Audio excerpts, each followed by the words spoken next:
We choose to go to the moon in this decade and do the other things, not because they are easy, but because they are hard.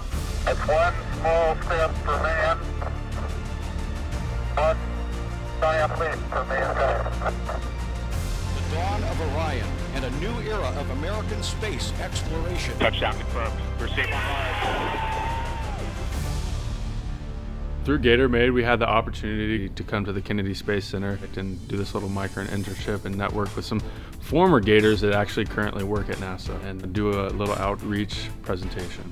So to be able to go to astronaut high school and give our message as athletes and just as students ourselves and give our journey was absolutely amazing. Just be smart on who you talk to, put yourself in the right group of people, because in college the biggest thing that I've learned is who you surround yourself is who you're going to be.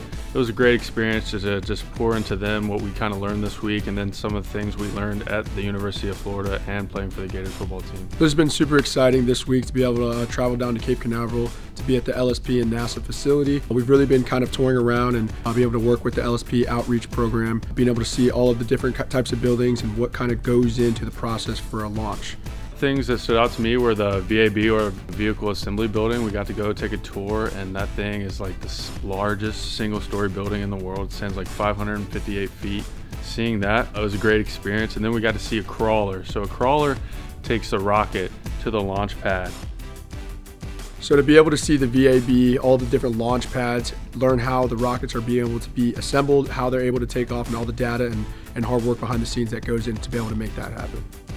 Well, it's really just a humbling perspective. I came into this thinking, oh, it was just engineers and astronauts, but NASA is just not all astronauts. It's a lot of people. They're from the outreach program to education program to build managers to contractors to things like that. So they all work hand in hand. My biggest takeaway would be able to know that you can have an opportunity in NASA and LSP, knowing that they can have a place for you if you're an engineer or not.